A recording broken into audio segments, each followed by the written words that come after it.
তো hey guys, welcome back to my channel. আশা করছি তোমরা ভালো আছো। তো সকাল সকাল গুড মর্নিং জানিয়ে আজকের ভিডিওটা শুরু করে দিলাম।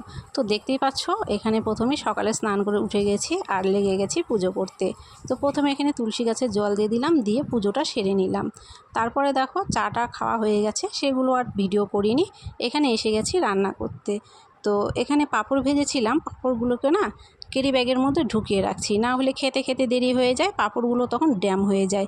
তো সেই জন্যই ভাবলাম যে পাঁপড়গুলো ভাজা হওয়ার সাথে সাথে আগে দেখো ভরিয়ে রাখলাম। তারপরে এখানে বসে গেছি খাওয়া দাওয়া নিয়ে। তো আজকে আমি রান্না করেছিলাম নিরামিষ, পাঁপড় ভাজা আর পেঁপের তরকারি, ডাল আর বরবটি আলু ভাজা। তারপরে খাওয়া দাওয়া হয়ে গেছে। দেখো বিকেলবেলা বাসন টাসন সব মেজে নিয়েছি, ঘর দৌড়ো ঝাড় দিয়ে মোটামুটি সব কাজ করে নিয়েছি। তো গ্যাসের ওভেনগুলো মেজেছিলাম, সেগুলো লাগানো হয়েছিল না, তো সেগুলো প্রথমে এখানে লাগিয়ে দিলাম। আর দুধ ছিল, দুধটা সকালে জাল করেছি, তারপরে আর দুপুরে জাল করিনি। তো প্রচণ্ড তো গরম পড়ছে, জাল না করলে তো দুধটা ফেটে যেতে পারে। তো এখন দুধটাকে জাল করে নেব। তো সেই জন্যই গ্যাসটাকে লাগিয়ে নিয়ে আগে দুধটাকে এখানে আমি জাল বসিয়ে দিচ্ছি।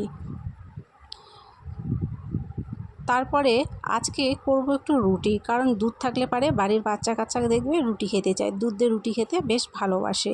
তো ভাবলাম দুধটাকে বসিয়ে দিয়ে গ্যাসের আঁচটাকে কমিয়ে দেব, দিলে তাহলে আমার এদিকে দুধটাও হয়ে যাবে, এইদিকে আটাটাও আমার মাখা হয়ে যাবে।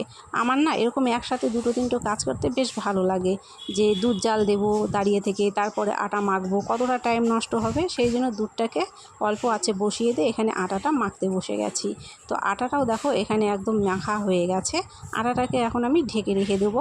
সন্ধ্যা যদিও এখনও লাগেনি, তবে প্রায় সন্ধে সন্ধে ভাব কিছুটা হয়ে এসছে। তো সেই জন্য এখানে আটাটাকে ঢেকে রেখে দুধটাকে জাল করে নিলাম। জাল করে নিয়ে দুধটাকে এখানে আমি অফ করে দিয়ে ঢেকে দিলাম।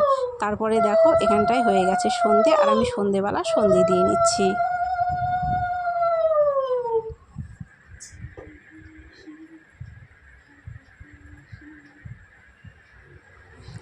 যেহেতু আমাদের একটাই ঘর, সেই জন্য নিচে ঠাকুর বসানোর মতো সুবিধাটা নেই, একটু অসুবিধা।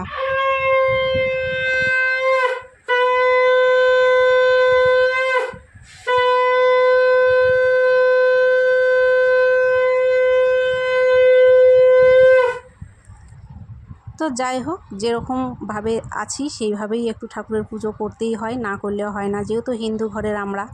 তারপরে দেখো এখানে রুটি করতে লেগে গেলাম। তো রুটি করা প্রায় হয়ে এসছে, আবার কিছুটা বাকিও আছে। তো রুটিগুলো করে নিচ্ছি, সন্ধেবেলা সন্ধে হয়ে গেছে, করে নিয়ে দুধ দিয়ে রুটিতে খেতে দিয়ে দেব। তো আজকের ভিডিওটা এতটুকু পর্যন্তই করেছি, এর থেকে আর বেশি করিনি। তো কিছু কিছু কাজ আজকে তোমাদের সাথে শেয়ার করলাম সকাল থেকে। তো ভিডিওটা কেমন লেগেছে কমেন্ট করে কিন্তু অবশ্যই জানিও। যদি ভালো লেগে থাকে অবশ্যই লাইক করে দিয়ে চ্যানেলটিকে সাবস্ক্রাইব করে দিও, আর ভিডিওটাকে শেয়ার করে দিও। তারপরে দেখো এখানটায় আমি রুটি ছিঁড়ে নিচ্ছিলাম, এটাকে দুধ দিয়ে খেতে দিয়ে দেবো। তো আর রুটিগুলো না যেহেতু তৈরি করলাম এখনই, তো গরমও আছে, আর গরম গরম জিনিসটা একটু খেতে ভালো লাগে।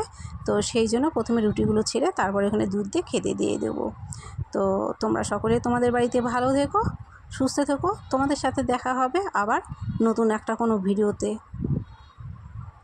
আজকের মতো টাটা।